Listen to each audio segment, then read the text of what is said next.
Genesis chapter 6, Noah's Ark. And it came to pass, when men began to multiply on the face of the earth, and daughters were born unto them, that the sons of God saw the daughters of men, that they were fair. And they took them wives of all which they chose.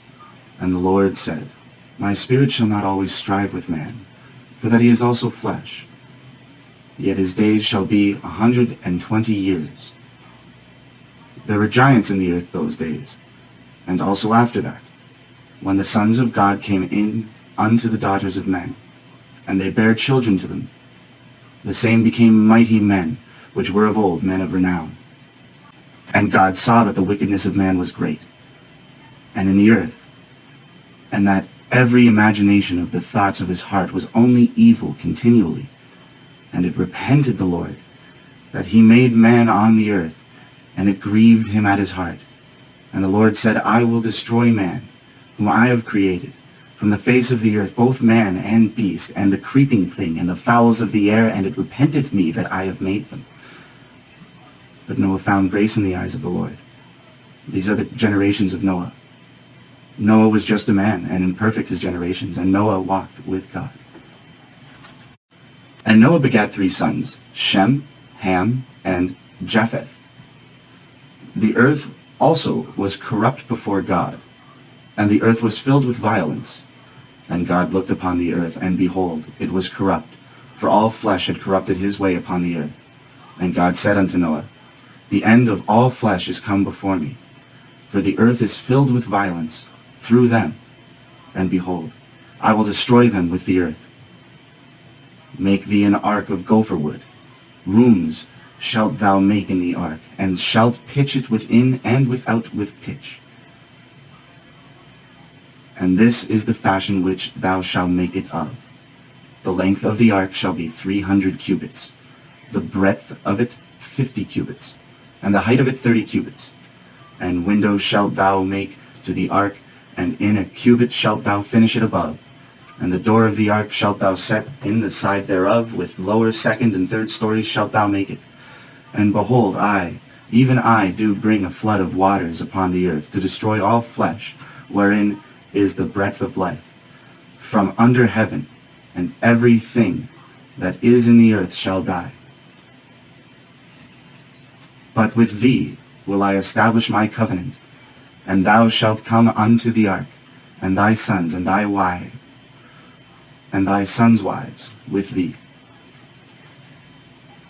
And of every living thing of all flesh 2 of every sort shalt thou bring into the ark, to keep them alive with thee. They shall be male and female. Of fowls after their kind, and of the cattle after their kind, of every creeping thing of the earth after his kind, 2 of every sort shall come unto thee, to keep them alive. And take thou unto thee of all food that is eaten, and thou shalt gather it unto thee, and it shall be for food for thee and for them. Thus did Noah, according to all that God commanded him. So did he. So I don't know, like, it's kind of like, for me, I never thought the ark idea was too unbelievable. I know atheists like to claim that's like a huge, implausible thing. Mm-hmm. But I don't know, like growing, maybe because like I grew up with the story and everything and had a long time to kind of like, come to terms with it. It never really bothered me. Well, I think it's funny when people question the ark, right? Yeah. Because if you look at modern ships, if you look at the specifications of this thing, right, that was being made, it's the exact specifications that we build an aircraft carrier. Well, I was thinking about that like somewhat recently too, because I was browsing Wikipedia and I was looking at like some aircraft carrier specifications, and apparently on like aircraft carriers they don't really carry spare parts because it's just so massive and be kind of like impossible to do. Yeah. But they carry like a smeltery or like a thing where they can actually machine their own parts when they need them. Yes. So they'll carry like raw materials. Yep. And then they'll like build what they need. And I thought that was really interesting. So yeah. like, if you can do that, I mean, I don't think like. I don't know. Well, I don't think the equivalent thing of like animals is a hard sell. Well, I think the funny part about it is people will say like, "Oh, well, you can't sail a ship that like to that design." It's true, you can't sail a ship to that design, but they weren't sailing. No, it's not a sailboat. No, it's exactly. It's not supposed to go anywhere. It's just supposed to preserve. So it floats. That's the only specification this thing needs to do is float. Mm-hmm. It needs to have a large space to carry the animals, and as long as you get a pink and a blue one, you're good. So people think, "Oh, Well, how are you going to put a fully grown elephant inside an ark? Well, you don't need a fully grown elephant. You need a pink and a blue elephant that are babies. That are, little baby elephants. That'd be cute. So, okay, so question. So, of course, someone will always say, okay, the dinosaurs, right? Yeah. So, I mean, I guess the same thing, little baby dinosaurs would, be able to be preserved that way. So, what about like meat and stuff for them? I guess that wouldn't be an issue, right? Well, if you pay attention, everything was a vegetarian at this time. It wasn't until after the ark that they started eating meat. But what wasn't like after the death of? Wait, are you sure? Yeah. Because wasn't Cain a hunter? Cain was not a hunter. Or no, Cain was he got the fruit. Wasn't Abel a hunter? Abel was not a hunter. He was a shepherd. A shepherd. That's right. Right. He took care of the animals as he was told to do in the garden. Okay, so he wasn't allowed in the garden, but I guess he tended to the animals then. Right. Well, he might have been in the garden. We don't know when he was born. If he was born after the garden or before. Oh, okay, true. I assumed when like Adam and Eve were cast out of the garden, I assumed that like that's when it was. I assumed Cain and Abel would have been born like after that period. Well, it's easy to make that assumption, but because they're not referenced. They're not referenced at all. Exactly. I mean, because I guess when I think of shepherd, I think of a guy tending to like his flock of sheep or I guess some other animal. Because I assumed it would be a meat thing, yeah. Well, if you think about it, all right. So this is the really interesting part about the flood. Before the flood, you still had a creation that was fairly similar to what the Garden of Eden had. It hadn't been destroyed yet. Now, granted, some decay had entered into the world, the entropy. Yeah. But the food. It takes a while. Exactly. The food that would have been there, like the herbs and the fruits and stuff, they would have produced so much more nutrition. Because if you looked at trapped amber, the higher air quality content would have made plants grow like insane. They had to have been huge to produce that much extra oxygen. And in a similar vein, they say that that lizards and reptiles never stop growing. That is exactly true. Yes. So that's why the people claim that's where the dinosaurs came from. Like that they might actually still exist in some way, but we just don't let them live for 900 years, or they can't live for 900 years now because of pollutants and other entropy and so on. Right. That could be. But I also point to Genesis 6, the fallen angels of Genesis 6 too, is having a thing to do that. Because it mentions in, I guess this is extra biblical, but it mentions in the book of Jubilees that they sinned against every animal on the earth, or every creature on the earth, right? What is sinning against an animal?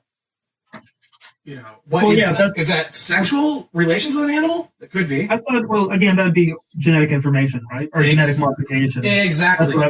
Now, is Jubilees extra, is it Deuterocanon, or is it completely extra biblical? I am not sure if it's Deuterocanon or not. I'm not familiar with the separate canons outside of the standard traditional, Western. The issue is when Luther modified the canon, he basically took out the books like Maccabees and stuff. He took them out because the Jews, because they were in the Talmud. Right. And supposedly, no, I think I was always told they were removed because they weren't referenced in the New Testament. Well, that's not true. That's not true at all. Because almost all those books are referenced directly, even quoted in the New Testament. Yeah, I'm a bit weary because even the original King James Bible had it was listed as apocrypha, but it had Maccabees and it had the Deuterocanon in it.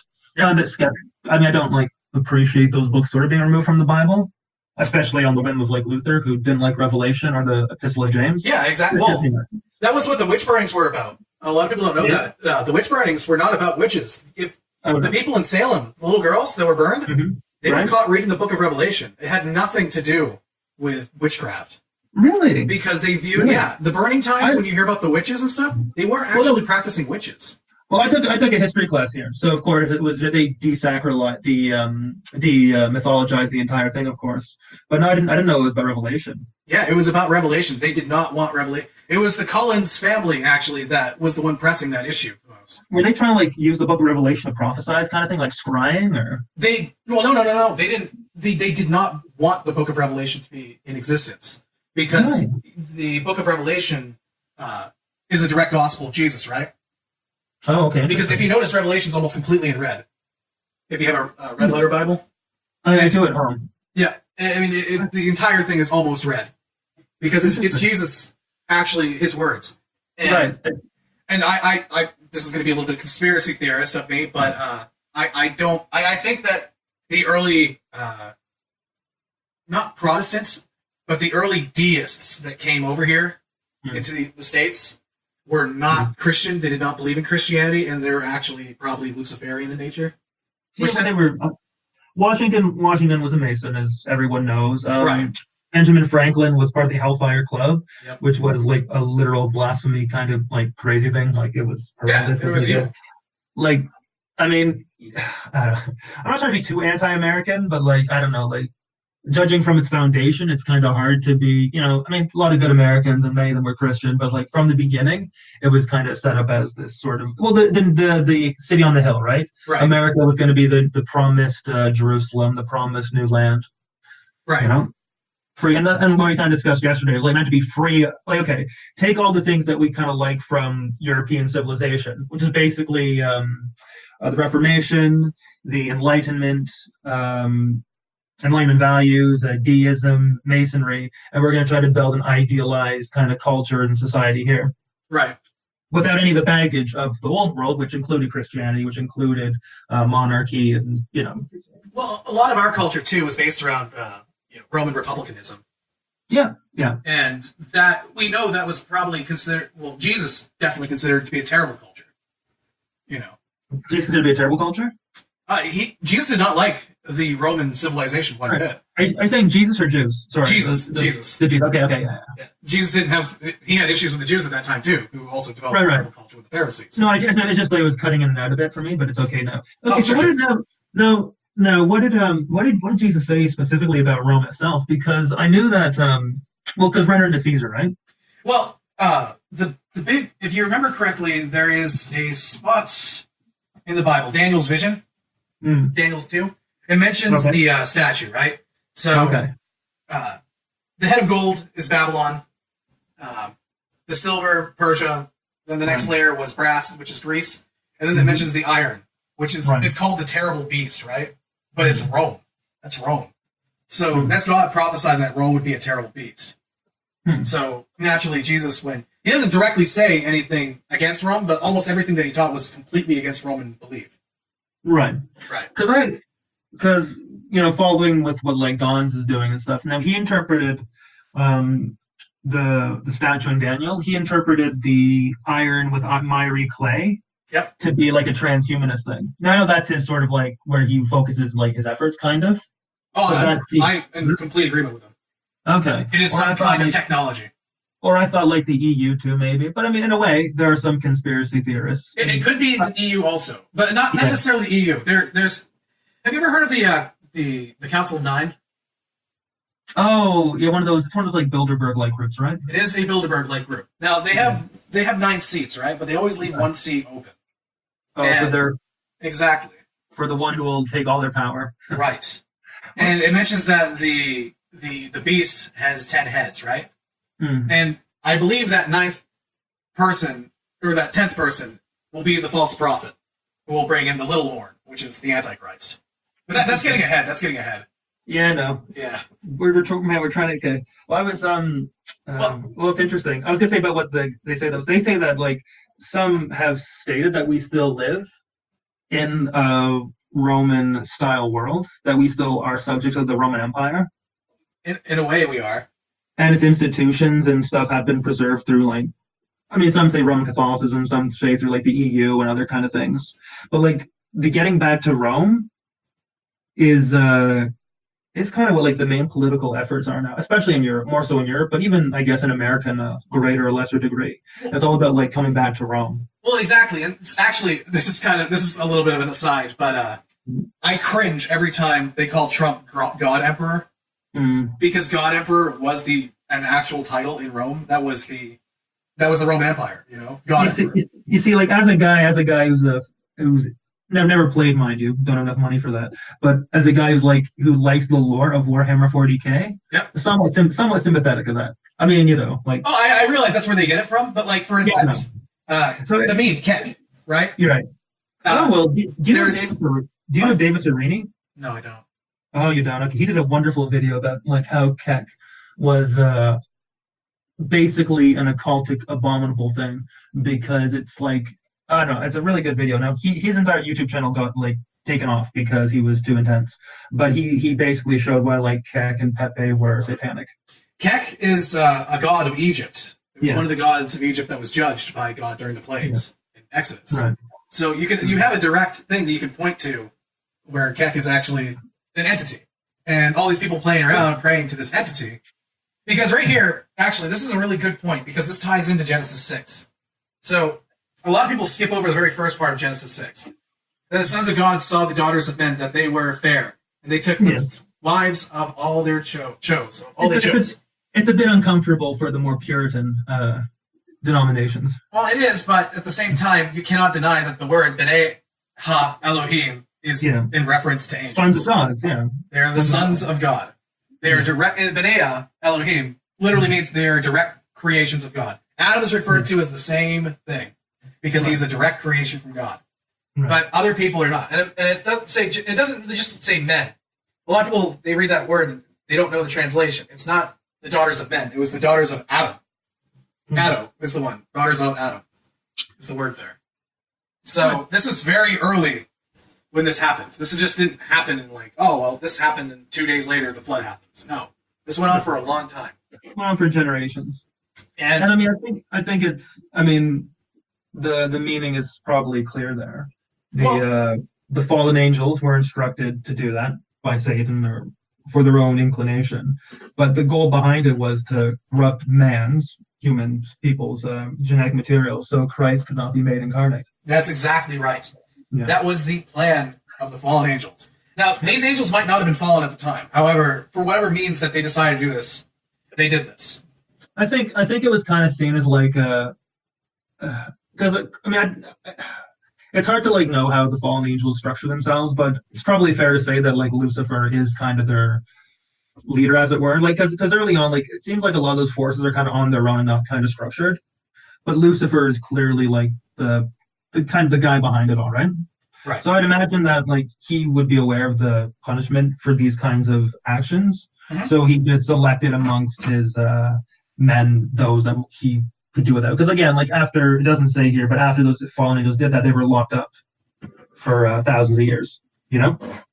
Well, it is the ones that directly fell in that case that did this act. It doesn't say all the fallen angels did this. This is just a certain number of them. Oh yeah. So like I imagine like, you know, maybe only like, you know, I don't know what his numbers are, but like, you know, a very small minority, a small percentage, like engaged in that act and were punished as such. But like for whatever reason, this is seen as such an abomination that if an angel does this, if a fallen angel does this, it sort of separates them completely from, like it almost corrupts them as well more than it corrupts humans. So they're locked up and kept in chains.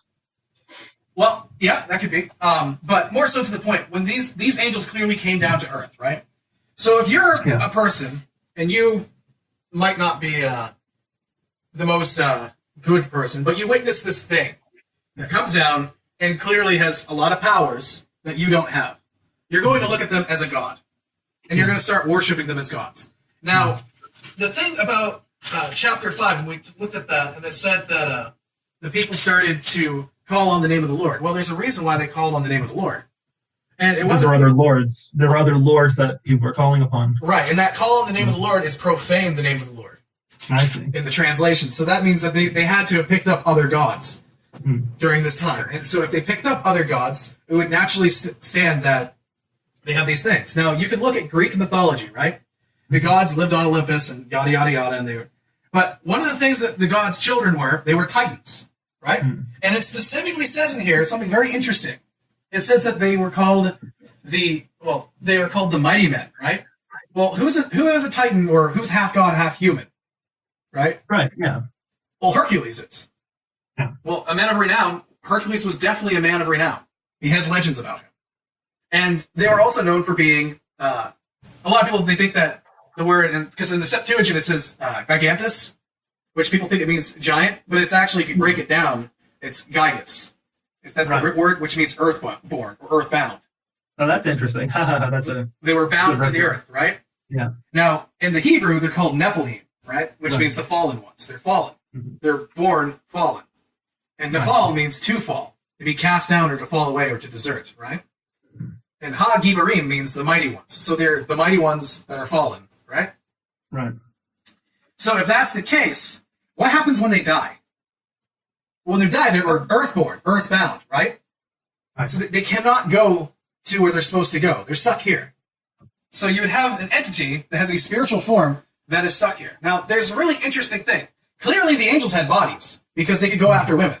However, we have another creature that shows up later on in the Bible that doesn't have a body and always seeks embodiment. And that's a demon. Yeah. So it's very clear that we have the origin of demons right here.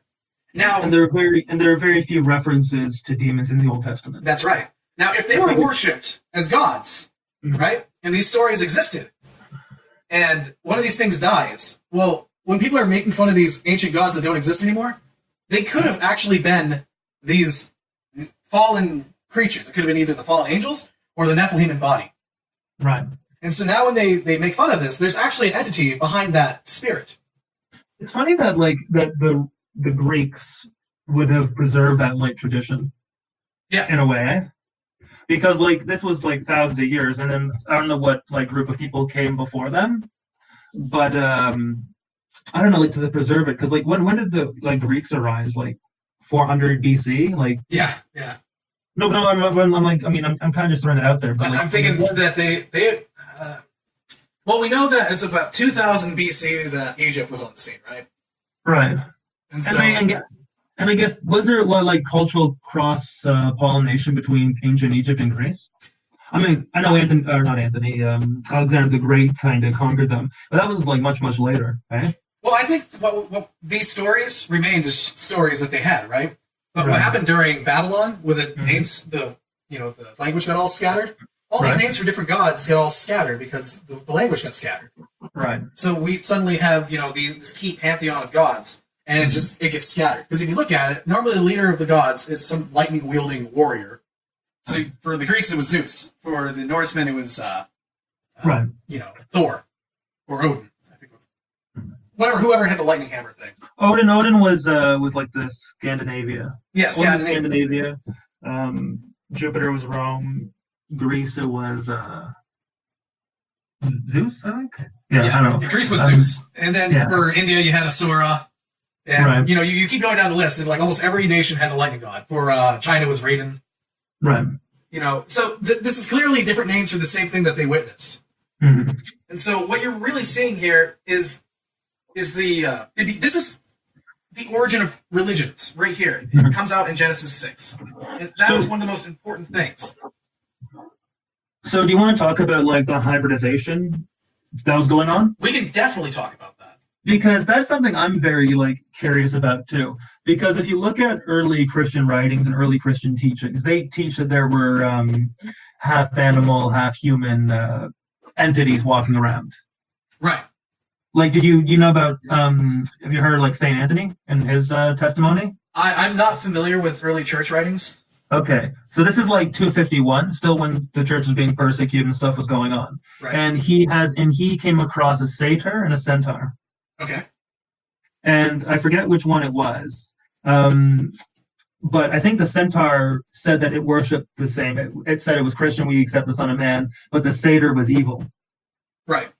So, I mean, I don't what would you make? What would you make of those kinds of things? Or then there was Saint Christopher too, who had the head of a dog, which is interesting because dog-headed people are common in every culture. Right. I don't see anything wrong with those views, because I think that all the things that were described in these ancient cultures and these myths were simply what they could understand. They didn't know about genetic engineering or anything like that. And if the angels can't reproduce, maybe they can. I don't know what technology they use to reproduce. But some type of means was used to reproduce. And apparently they did it to animals, they did it to people. They were experimenting. They probably did a ton of horrible things. It was enough that God said, "I'm done. This is it. I'm done. It needs to be reset." Right. I asked about the centaurs and the dog-headed things because my question is redemption and what's the ability to redeem those things that clearly aren't meant to exist, right? Yep.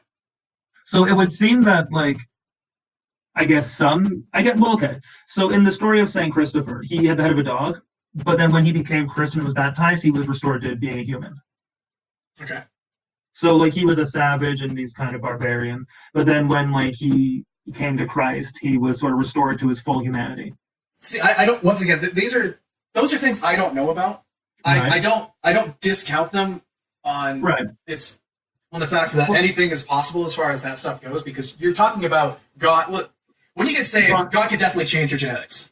Right. Well, you see, but we see, like, okay, when you say that, I'm thinking about like the mark of the beast per se. Right. Because I sort of assume that the mark of the beast would have to be a genetic thing. Like once you took it, it would have to do something to you, probably genetically, that would make it impossible for you to be saved. Right? Well, it could be genetics or it could be a technology. Because if you know about technology, let's say they microchip you, right? Yeah. And this microchip prevents you from thinking about God. Right. And it automatically traces your mind. So once you accept this microchip, and it might not even be something that you will notice, right? Sure. It's programmed in there to not allow you to think about certain things. But that's still changing. I mean, that's not a genetic change. That's a technological change. And what if you remove the chip? Would you be like, restored kind of thing? Well, it could be. I don't know. I'm just saying. I don't know what the mark of the beast is. Yeah. Okay. So, like, I mean, that's just a hypothetical. Right. For sure. It's just like I'm like, okay. So I'm again does say in the later Gospels it says that the times of Noah, right?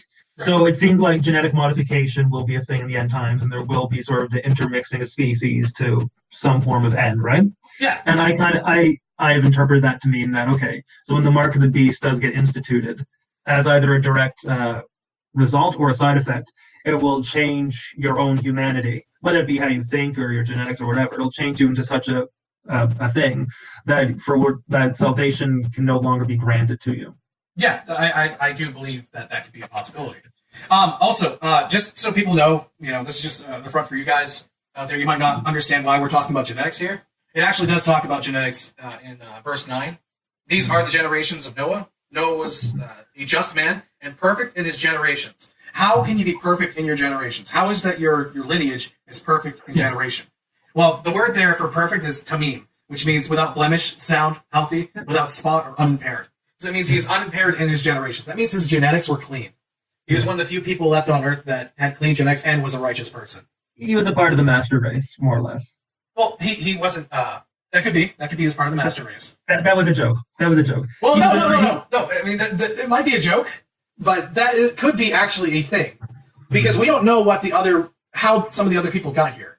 So, following some theories, there could be other races of people that exist that are not related to Adam.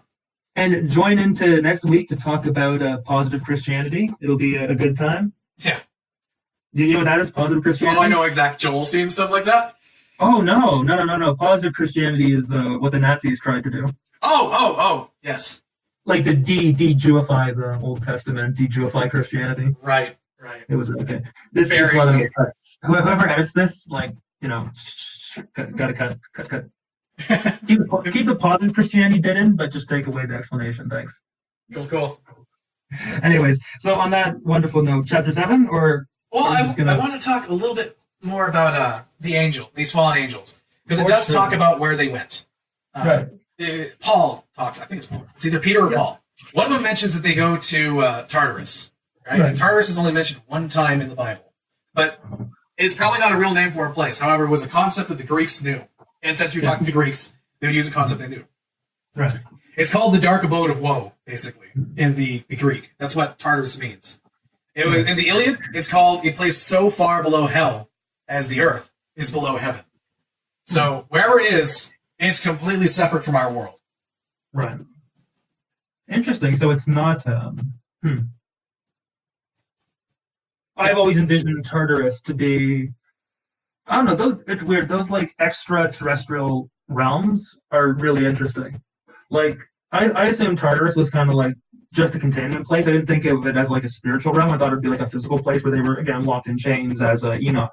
Well, it very well could be.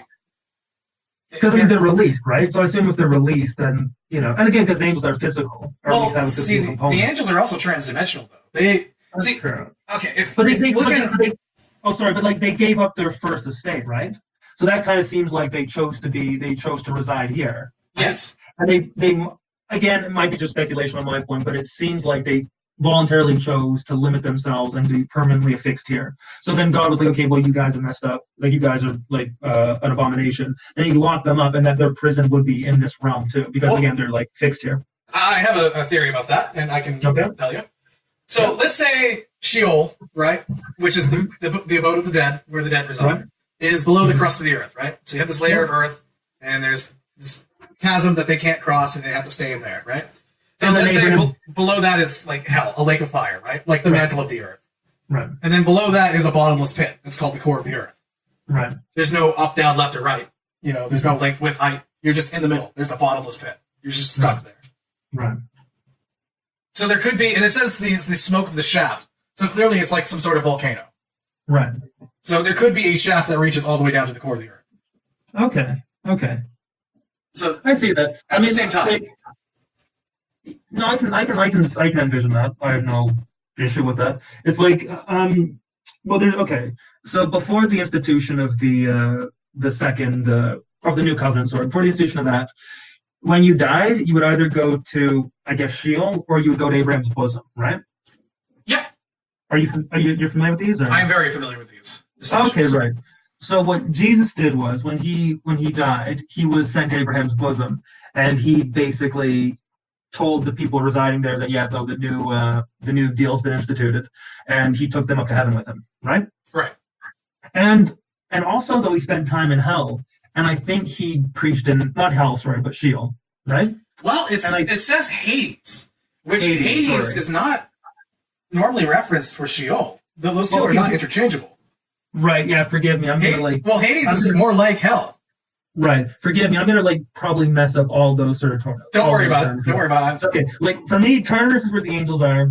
Sheol is where the people of the Old Covenant or the Old Testament are, kind of. And I'm not sure they were brought up. I think there's probably some canon on it that say they were brought up. Well, they weren't. But it mentions people coming back to life and stuff like that too. Rising from the graves. Well, I would assume those would have been from those that were in Abraham's bosom, right? Yes. But what about the plane that was next to Abraham's bosom? That's where people who were, I guess, pagans and non-Jews went. Were they redeemed? I believe everyone could be redeemed if they accepted Christ. Right. So if they were in hell, or what? Not hell. Sorry, but I know what you're talking about. Yeah. Okay. If they're in Sheol. Yeah. So I think they would have probably realized pretty good. Oh yeah, you know what? This is probably the right way. If they were in Sheol for thousands of years, they would have figured it out pretty quickly. Well, it could be, or maybe they stuck like that once again. And so is hell the lake of fire? Hell in the Greek is referred to as Gehenna, which was a pit where they used to burn trash. So right, okay. The assumption there would be probably the lake of fire is, and people think lake of fire is like fire, like actual fire. But the thing about fire is the way that it's used is not necessarily a term of fire. It's a term of this is horrible. Because it's mentioned it's cold and black. So how can fire be cold and black? It doesn't make sense. But the lake of fire is clearly a place where spirit is destroyed. Destroyed? Destroyed. You're not saying soul annihilation, are you? I'm not sure. Because God says, do not fear death, but do fear the one that can destroy soul and spirit. Okay, that's interesting. Because the whole soul annihilation was one of those things that that's kind of bordering on kind of I don't want to say heretical because I don't think know, but because it was seen as okay, God isn't going to unmake what He has made. He isn't going to destroy or whatever. It's kind of okay, if you choose, you go to hell by choice. If you want to be in rebellion, if you want to do whatever, fine, that's your prerogative. And I've heard it that hell is the absence of God's presence. So that would explain the coldness, the emptiness. Wait, can you hear me? Yeah, I can hear you. Okay, because I got a pop that said loud Hangouts use your microphone. So I don't know if... Oh, I got you. If it cuts out, okay, so if it cuts out, let me know. Anyway, so I've heard that hell is a place where God does not reside. And I've heard that hell, actually, alternatively, hell, you're still in the presence of God, but because you hate God and because God is your enemy, being in God's presence is the worst thing an enemy of God can have. Right. Because the thing with soul annihilation, it's like Nirvana almost, or it sounds like it's just not exist anymore, be free. It doesn't matter. See, I have mixed views, right? Right. On that, because it does mention in the Bible that there is a second death. In Right. Revelation, it mentions that. Right. And if there is a second, what is a second death? I mean, obviously the first death is the death of the body. But what is the death of the spirit? Because that would be the death of the spirit. Right. How does a spirit die? Does a spirit exist after its death? Okay, so in Orthodoxy, there is something called the nous. Okay. Nous, and that's called the mind of the heart. Yep. So in Eastern Orthodox Christianity, nous is the eye of the heart or soul, or the mind of the heart. The soul of man is created by God in his image. Man's soul is intelligent and noetic. Angels have intelligence and nous, whereas men have reason, both logos and noah.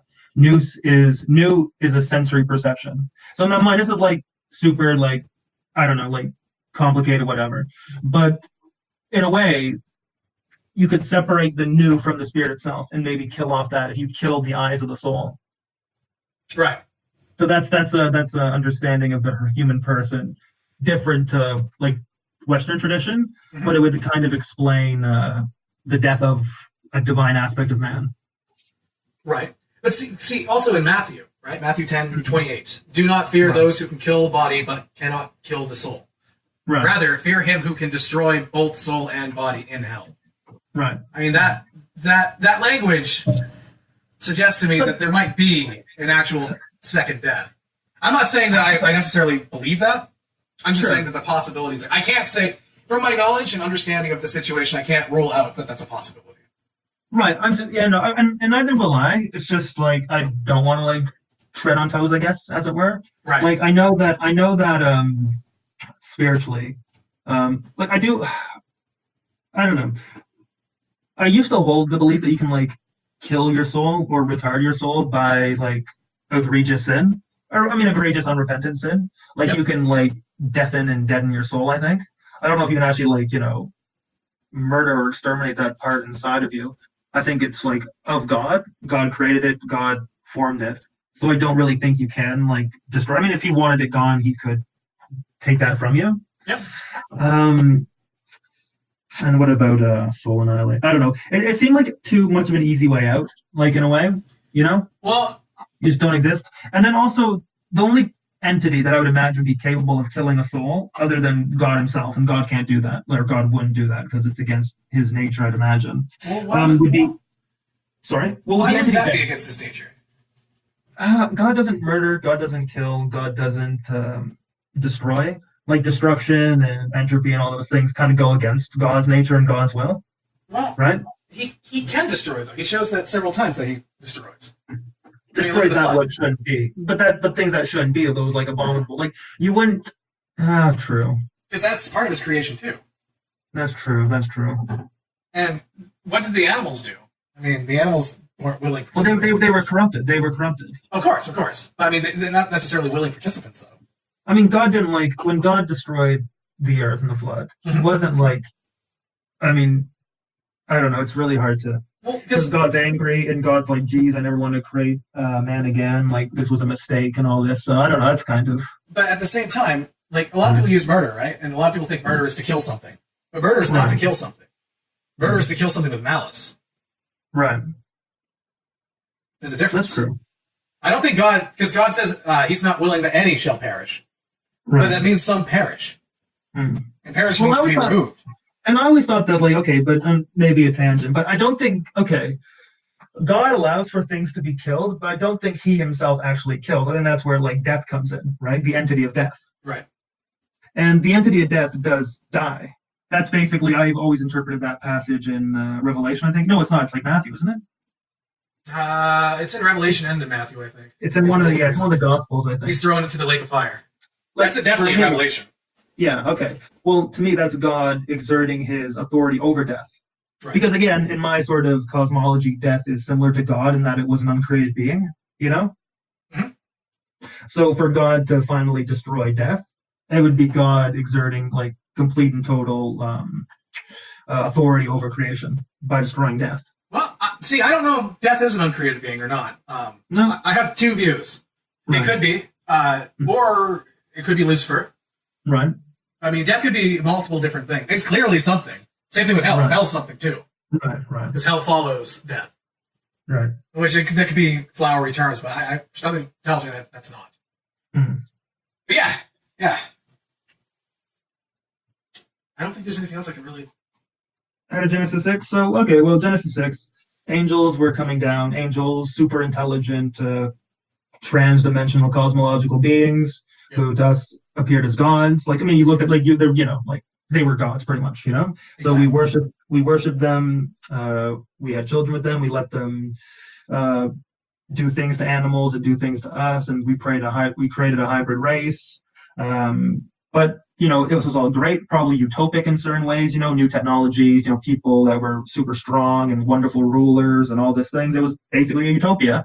And then Noah and his family did not fall for that system, remained pure in their age. And then when God had enough of what the fallen angels and what fallen man were doing, he was like, no, we're going to reset this. And he told Noah to build the ark. Right. Just a caveat. The giants, they ate people. Yep. They were cannibals. Yes. Yeah, Attack on Titan is a wonderful glimpse of what the antediluvian world was. Yeah. Legit. It really is actually though. Like it really is. Like I'm not. I heard. Okay, so this is like bordering on crazy tier, I guess. But there was a Christian YouTuber, and he argued that like the image of the clown, right? Yep. That clown that like with the red hair, like red lips, always smiling. That's what he said giants look like. I don't know. Now, weren't they described as having red hair? Some of the giants had red hair. Yeah. Okay. The Native American ones, the ones that were the Pawnee talked about with red hair. Because he had and he was talking about like when people do DMT and stuff, right? How they see like the clockwork elves and all that kind of things. Yes, I can talk a lot about that stuff. Yeah, like there's a wonderful. I have this image that I'm trying to find. It was really good. Everything be fixed in post, so it's not really too major if it's like on point. It's like this famous picture of a clown, and to me it looks like really demonic. Ted Bundy? Besides like every stinking clown there is, because like, geez, those things are weird. But like a really particular like spindly thing. Well, there's always that movie, Killer Clowns from Outer Space, which they come every so many years and they feast on people. Wow. And that's why the existence of clowns existed, because people worship them. There is people that have made that suggestion. The people worship clowns, interesting. Yeah. Well, they were the gods originally. Right. Well, it's just like the image of like the smiling kind of like, I don't know. When I watched this video, he presented it like he didn't invoke Attack on Titan or anything. So like when he described them as these giant things with like double sets of teeth and smiling, because if you have 2 sets of teeth, it kind of props your mouth open up in a permanent smile, right? And that's true. And they did have double rows of teeth. Yeah. So he was describing them literally as like titans, and I was like, geez. But in a way that makes sense, because in our genetic memory, like, there are things that that we instinctually know are bad, like spiders, snakes, whatever, right? So it'd be interesting that the Japanese or whoever else would sort of within their genetic memory, they'd kind of be aware of these entities, and it would instill a natural sense of horror in us even to this day. Yeah. Well, and also their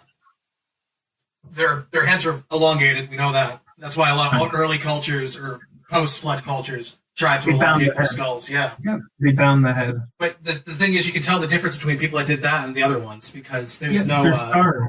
There's like scarring, right? No, there's no. It's not scarring. In the back of your head, there's several points where your skull actually meets together. Right. And in the elongated Nephilim skulls, there is no suture there. Mm. Now, would that be cause brain damage and other things to bind the skull in that way for humans? I don't. It could. It could definitely cause issues, because they'll be pushing on that frontal cortex. Right. Because when they can't bind it from the back and make it long. They have to bind it from the front, and that frontal cortex is there, which in return could cause probably hallucinations, because your pineal gland is like right there. Right. So, interesting. So it would push the pineal gland closer to the center of the head? That's right. Like closer to the forehead. It would push it closer to the forehead, and it would also force the Wow. the frontal lobe to be more connected to it. That's okay.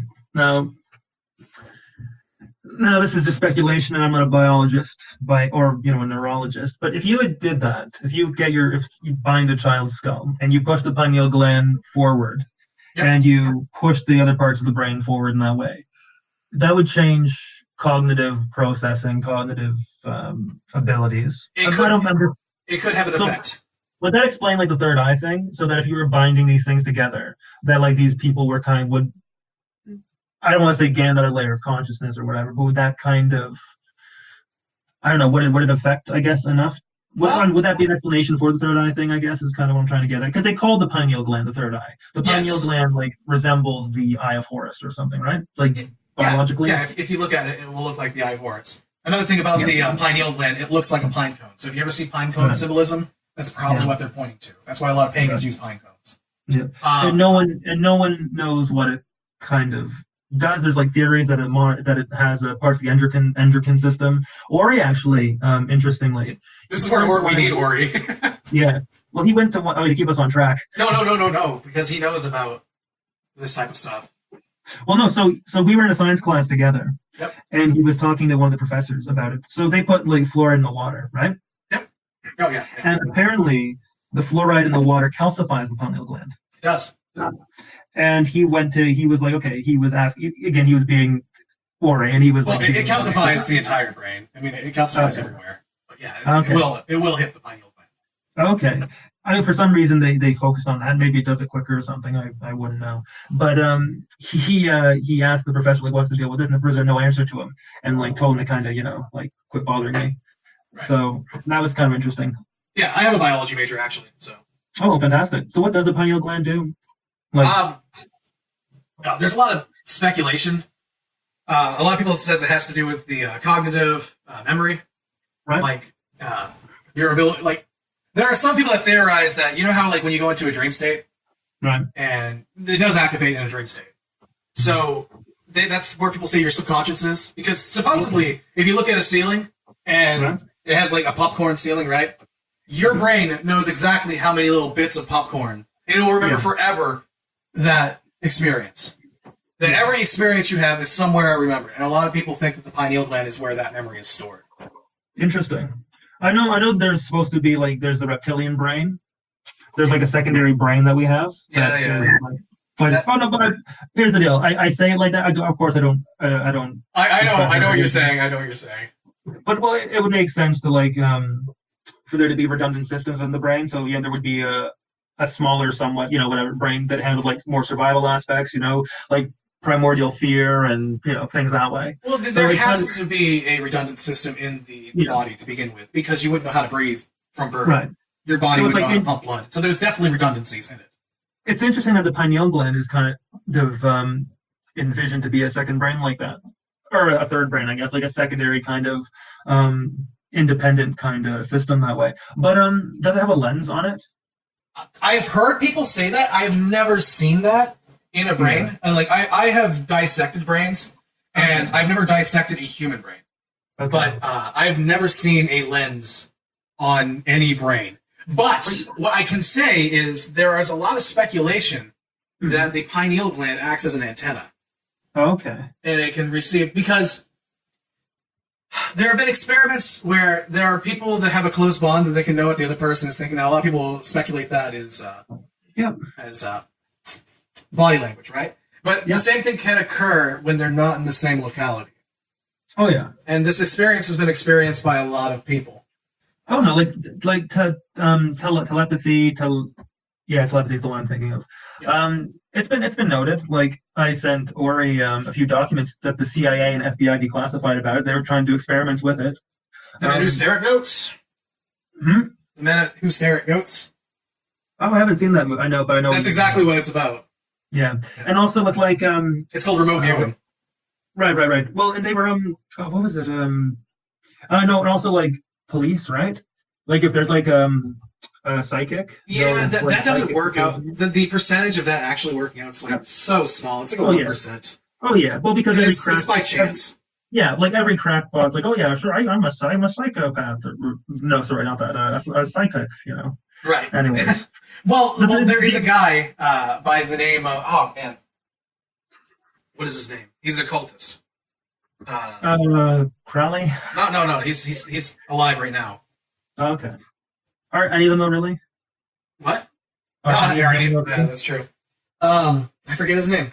But anyways, he was interviewed, and people were asking him how did he make his money, and he says he plays lottery. And people were like, wow. "What do you mean by that?" And he said, "Well, I just played the lottery." And they were like, "Well, how often do you win the lottery?" And he said, "Whenever I need money, I just I remote view the numbers, and I play the lottery." And he has won the lottery like 15, 16 times. Wow. Yeah. I want to say Adam something, but it's not. Oh, gosh. I'll look it up sometime. I'll get it. But yeah, I mean, there is definitely something there. But another interesting thing about the pineal gland is that whenever you're under the influence of drugs, that does activate. Interesting. That is where that's why people think that the hallucinations come from. And that's why they think the subconscious is there. So but, after our Book of Mormon episode, we should get some ayahuasca. There you go. The ayahuasca Godcast.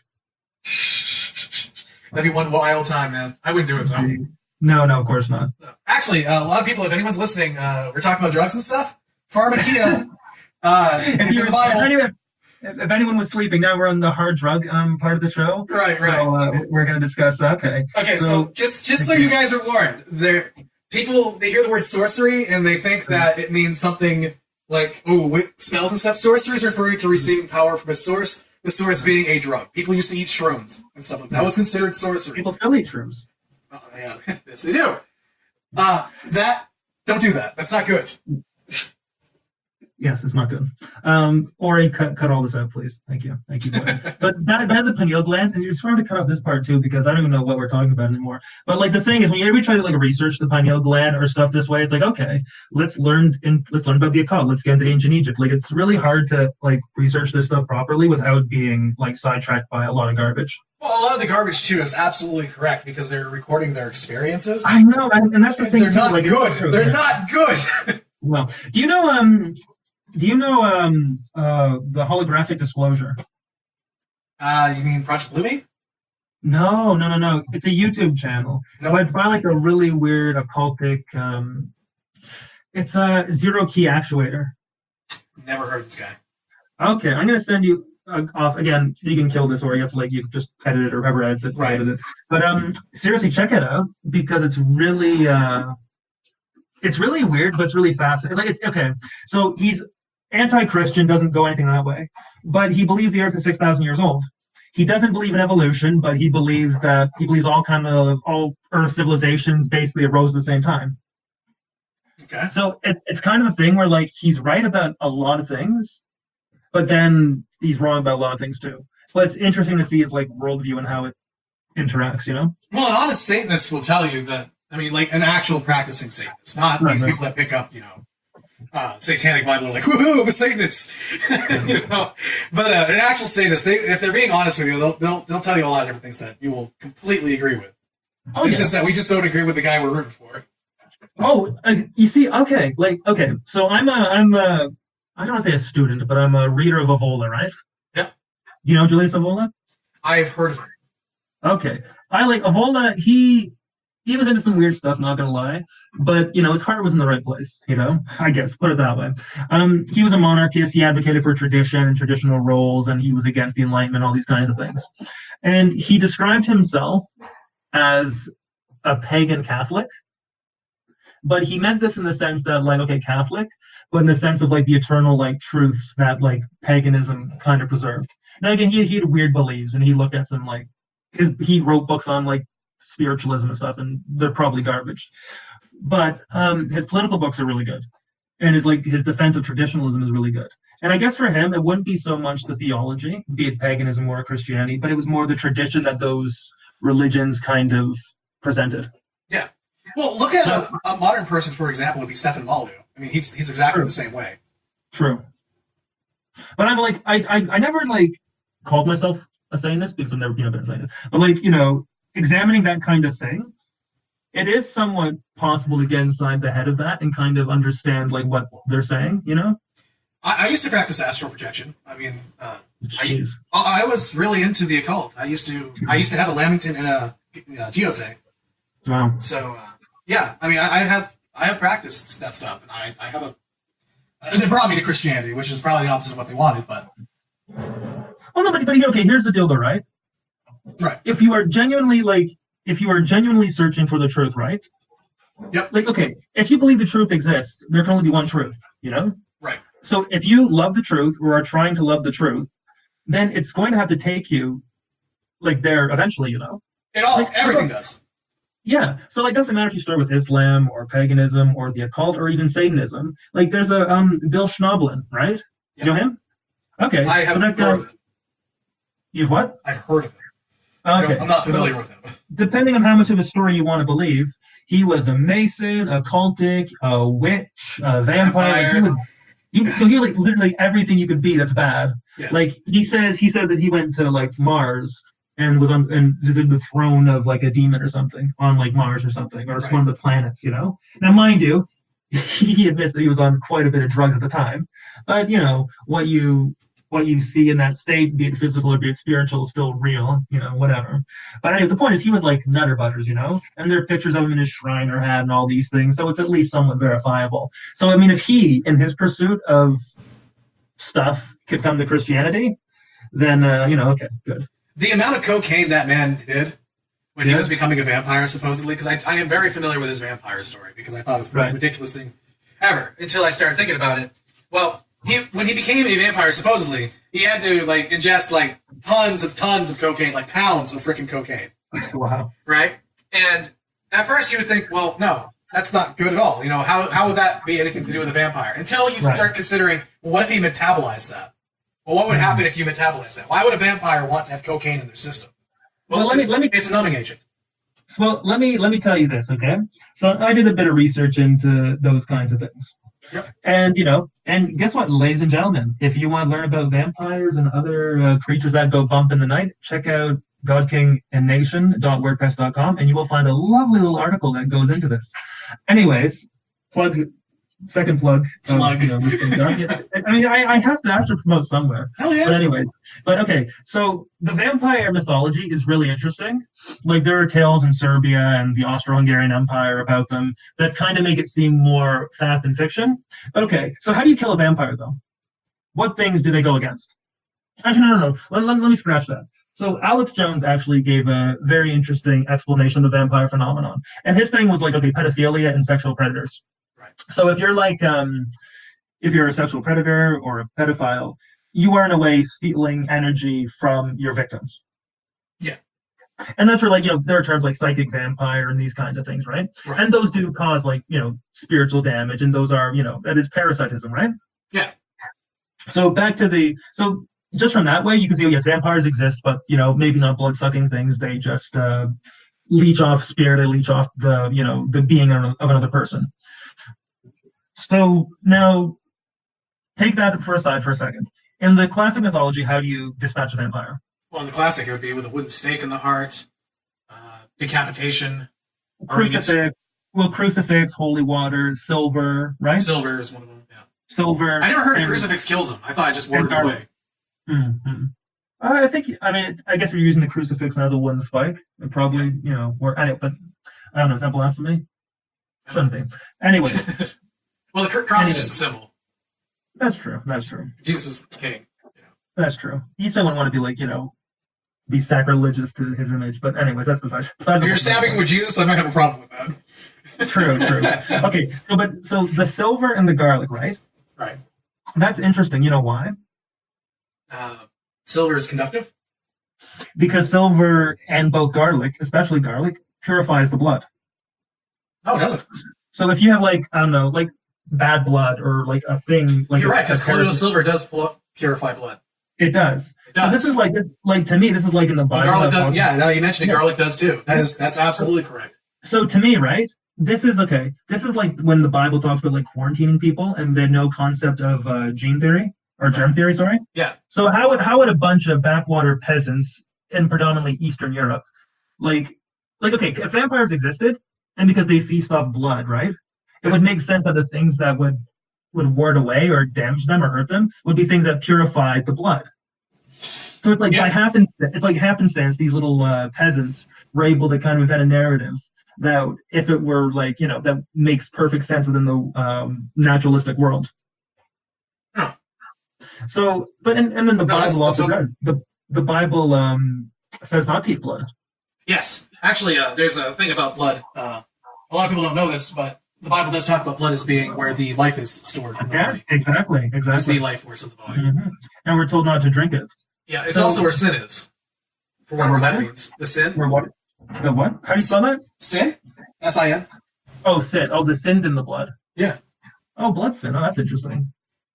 There's genetic sin. There is, again, one of the forthcoming articles I want to look at, like blood sin and those kinds of things, and how it says that we are cursed on behalf of our fathers, right? Yeah. Like that the sins of our father are in us, and so on and so forth. That's right. So, yeah. You see, yeah, like when you start like looking at the Bible and religion in the physical context, it makes a lot of sense. It does. Because again, everyone tries to like isolate, okay, well, it's spiritual and now you're on the feeling or this or that, but no, there's like a biological reality.